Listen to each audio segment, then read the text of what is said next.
In April 2023, I travelled from the northeast of England all the way down to London to pay £5,000 for a Sierra Cosworth engine, and it looked absolutely battered. It looked like it had been dragged out the bottom of a river. I got it home, fully stripped it, and the plans were to put it into an Escort Cosworth style rally car. Roll cage, nice big brakes, nice wheels, WRC bumpers and spoilers, but I wanted carpets, Bluetooth, aircon, load of creature comforts, like a nice sensible Sunday driver's car that you could just go blast around in, be comfortable and look cool while you're doing it. Now, when I got the engine back and it was stripped, I took it to an engine builder and I got loads of work done, spent a fortune on it. I was up to nearly £9,000 in the hole with the engine. Now, in 2024, unfortunately, I became a single lad, so I lost my garage. So I had to sell everything that was in my garage and the engine got sold. Now I sold it to a good pal of mine and he's continued rebuilding the engine. So let's go and see him and see what he's done with the engine and what's going on with it now. So like I just said, fellas, Dan has bought basically the bottom end of my engine. You didn't use the head, mate. You wanted to go with your head. It was port and polished, was that right? It was done years ago, power engineering. Right. But it looks a work of art, so I want to keep that. I want to keep the original. And like I said, I sold you the crank. Yep. But you didn't use my crank. And that got donated to one of our mates who was having a bit of a bad time with his engine at the time. Well, I didn't need any of it when I bought it off you. It was just sitting there all in bits. And my pal had a nightmare with his, which we'll get on to. So I gave him my crank, loaned him.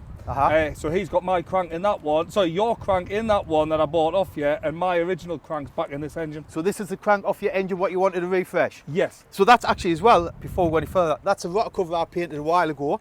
It's probably due a bit of a refresh, mate. It's been through the wash and it's been through the wires a bit since I done it. That wasn't your fault. When the engine all got built, everything got cleaned up and it took its toll on the rotor cover. Took a bit of a battering. Yep. So you refresh your engine. You thought it was getting a bit tired, even though it was still putting good boost out. Well, it was weird because that bottom end had never ever been out this car. Your original bottom end? I didn't know. It had never ever been out this car. Original crank hadn't been skimmed, anything like that? Original pistons, original crank, original crank. The numbers matched the logbook, everything was the original. It's never ever been out, but it had a noise. It had a hollow knock, and on one of your videos when I cleaned your car, you'll see my car pull up in front of your garage at your old house, and you could hear it rattling, and someone commented and they went, tell that man to get an engine rebuild. I remember that. Oh, really? Aye. So what it would do, it had this hollow knock. I changed lifters, I changed everything, but I done 10,000 miles with that horrible knock, never got any worse, and that turned out, once we dismantled it, that turned out to be the little end bearing on cylinder one. On your piston? Yeah. Really? Aye, that was Have you got a picture?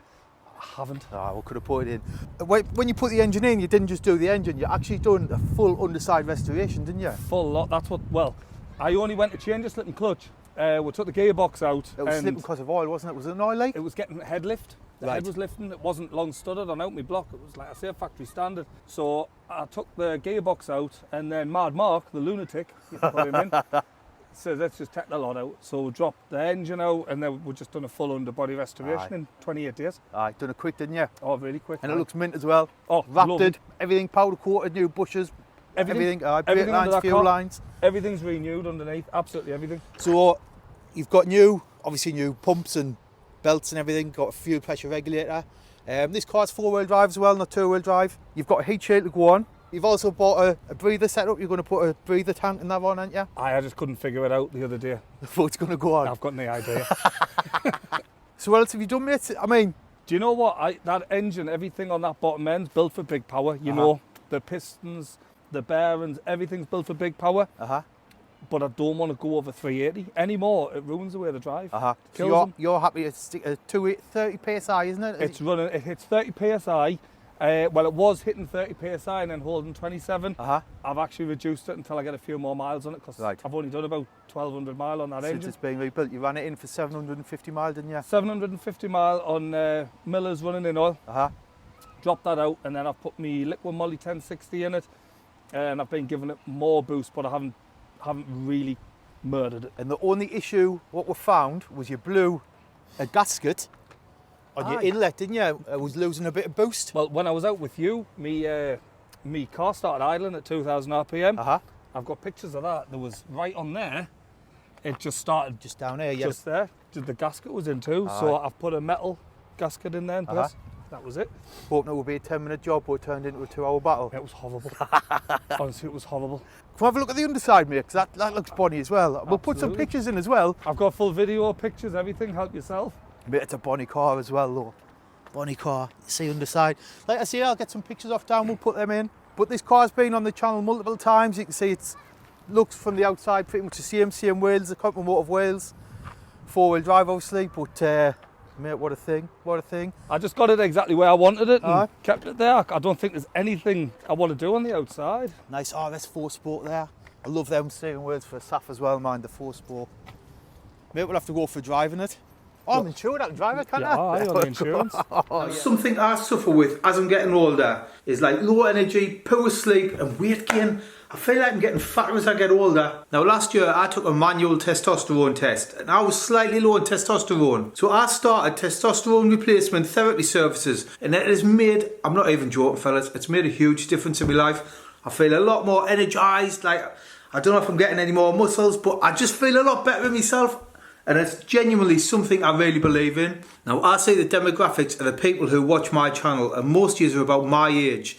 And people about my age, 1 in 4 of us are low in testosterone and 90% of those go undiagnosed. Symptoms of low testosterone include low sex drive, depression or irritability, low mood or motivation, difficulty losing weight, erectile dysfunction and reduced muscle mass. That is nothing you want in your life, fellas. So use the code Adam45 and get yourself 45% off your first home test kit. Click the link in the description of this video or the top pinned comment. Follow the link and like I say, use my code Adam45.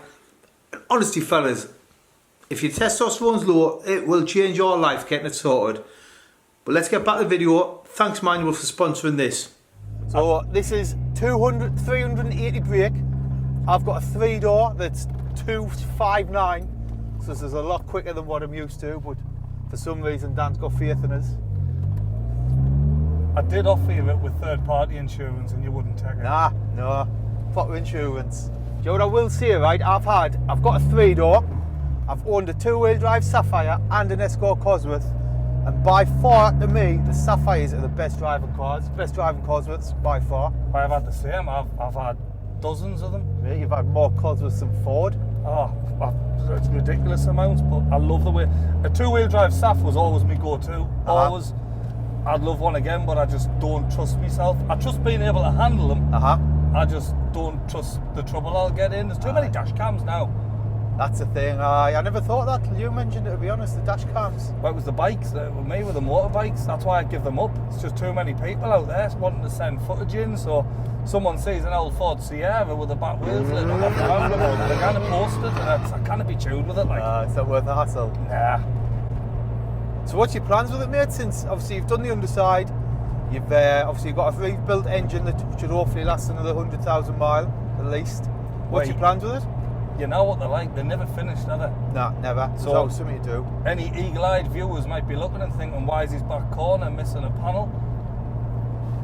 Oh, I never noticed that. Well, I've only had that off about 4 years. Right. And my plan was to attempt to recover it myself. Right. Took it off, rubbed it down, put it in the cupboard, and that's lived there ever since. So, but I do want the headlining done. A couple of little bits inside. There's always something. But my big thing, I always wanted the underside doing, always, and I've got that done now, and it's kind of future-proofed it for my son. I was going to say, the next owner of this car's already sorted, isn't it? It's not even. The next owner doesn't even have to buy it. It's going to your son, isn't it? It is, 100%. This car will never ever be parted with. I don't even class it as my car now. It's his. Louis' car. It's his car. He's got a few years to wait yet as well, isn't he? He's coming up a year old. Probably need another underside by the time that's due. But no, I want to keep it mint. That's why I've bought. Like, obviously, I'll get a garage at some point, but until then, you've seen what I keep it in. It's kept in a carcoon. But no, engine-wise, it was just. I didn't need to change the motor. I could have just done the head, put some new head bolts on, changed the head gasket, and it would have been fine. But I just thought, you know what, while it's there, just do it. You haven't used my con rods, but there's a tolerance on the conrods of how round they are. Like if they're like an egg shape, obviously the circle. If it's like an egg shape, it's no good. So we did actually. I took the old conrods to my work, didn't I? Yep. And we checked them, and they were miles out of spec. So you've gone with some aftermarket conrods. Who did you go with? Well, this is the thing. They're made in China. These the conrods you put in. Aye. Right. But everywhere absolutely raved about these conrods, and they weren't a lot of money. They were 550 quid. But apparently these Bridgeway or BW rods, as they're known as, are meant to be. Well, everyone uses them in the big build Evos mainly. Japanese thing. Right. So they make them for the Cosworths, and there's a rally company down south. I can't remember the name of them. Jeffrey something. I can't remember. Anyway, apparently he uses them. He might be watching this video and going, "Do I hell?" But everyone that I spoke to about them says they're absolutely brilliant. They wouldn't look past them. So I put them in. See how they go. Hopefully I never see them again. Hopefully. If you see them again, we've had a problem. So when I built this engine, I was originally building it for 500 brake. I've got a turbo still there, what I was going to put on, screamer pipe, the full works. Like I say, Dan's running this 380, but my initial plans for the engine was to put in it like an Escort Cosworth rally car type shell and build it into a mad thing. I still plan to do that at some point, but that'll be in the future. When I get my own place, get my own garage and get myself sorted. But we're going to go along a bit of a straight road here.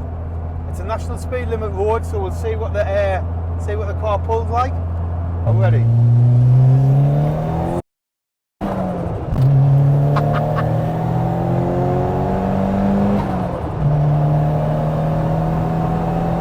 Jesus. That's not running full boost. Is it not? No.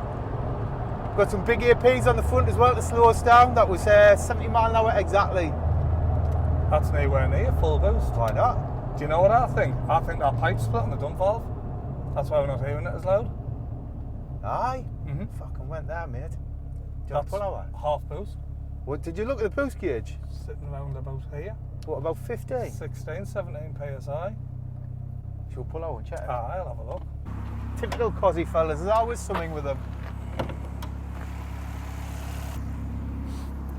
Did I? It's What, not on. came off? Dump valve. The just- vacuum pipe on the top? Aye. Easy fix. I just need something ideally cutting. Oh, that might work. Quick roadside repair. Aye. Right. We're good to go. If it's clear, just let her rip. Do you boost it in first? Or? Oh, wait, I just got Aye. to it. That's better. Ah, mate, this moves. I knew it was off. This is a quick motor, this, mate. So as well, pistons, we've got ball pistons in with the valve cut out. It's been skimmed for the block. So the block's been skimmed, so we skimmed the top of the pistons at work. But I skimmed them at work. Is that where you done them, was it? I did it at work, aye. Oh, I didn't know. Aye. It's long studded as well. 6 long studs, not the 10. That's why this head was lifting. If you're running power through them, you need them long studded. Well, that is true. Everyone says you need them long studded. But if I spoke to Paul Linfoot, who builds the RS500 race cars. He's like the king of these. Aye. And the race cars were never ever long studded. Really? Well, not never ever, but I remember asking him, he says, no, the RS500s that ran 550, 600 brake weren't long studded. So, but it is a worthwhile, if you build an engine and you're going more than standard power, it's worth doing. And to be honest, if you build an engine, you might as well get long studded because you don't know what you're going to do in the future, do you? 100%. I just thought, well, yours was already done. I would have gotten mine done anyway. Aye. But that is why I used your block, because I was just too impatient. I wanted the car back on the road. And you've still got your original engine block, haven't you? Yep. It's in storage. That's still sat there. So if for whatever reason you did need to sell the car, you've still got the engine block with the matching numbers to give the... It'll never go up. I know. Ever. My common answer with this is, everyone asks, what's it worth? My answer is, nout. Because it's not worth anything to us. Mate, when you get married and divorced, you'll lose half of it. She wouldn't dare. There's a dump valve, you can hear it now. Aye, you can hear it. Like I've said on the other videos, you've got no plans to sell this. So you've got a nice Bluetooth stereo there, so your phone connects, you can play your music. You've got all the gauges and that to keep an eye on things. Like these cars are worth a lot more, well, these cars are worth more standard, but they're a bit boring, aren't they, when they're standard? They're a bit better when they've been pepped up a bit and a bit of, personally, I like them on a nice set of wheels, a bit of lowered suspension, nice steering wheel on, just a bit. Right. Obviously the videos I've put out before with this is you always get the people saying you want to put it back to standard, you want to keep it stock, but that's not me. Nah, it's not me either. I don't like them standard. See, standard form, standard power, they're not that quick. I mean, they're all right, but then you start holding a bit of power through. A standard Golf R wouldn't have a look in with one, and I know loads of people that argue that. Aye. But let's just say I know a standard Golf R wouldn't have a look in with one. Or S3. What's power's a standard Golf R? 300, 310, depending on the year. Aye. But they're heavy. Aye. Well, I think they've got the gearbox as well, though, which is what you haven't got in this. This is where you'd lose the time on this. The gear changes, isn't it? Aye, but it's the way these pull, though. Aye. It's an old school power, and for anyone that's had Cozzies and watching this, I'll be like, yeah, I know what he means. Aye. The brutal, the savage. It's just a load of weight in a 1,200 kilogram car, 1,300 kilograms. Something like that. Whereas you look at something like a Golf R, you've got 300 brake, and I'm guessing 1,800. Maybe it's high. You know, they're going to be a heavy motor. I mean, there's a massive quality difference. Huge. Massive, but I know what I'd rather have. No, mate, 100% I'd rather have a Cozzy. Right, fellas, that's it. Thanks for watching, and yet again, always thanks to Dan, especially for letting us drive his pride and joy. If you want to see more of Dan's car, Dan's got a YouTube channel. I'll leave it linked. And also, if you comment me, I'll pin it in the top comment on the limiter. You can see videos of the 28-day restoration and stuff like that. But yet again, mate, thanks for letting us take your car out. Thanks everyone for watching. I hope you enjoyed it. And I'll catch us on the next video. Can we set it away, please? Aye, well, let's go. See yous.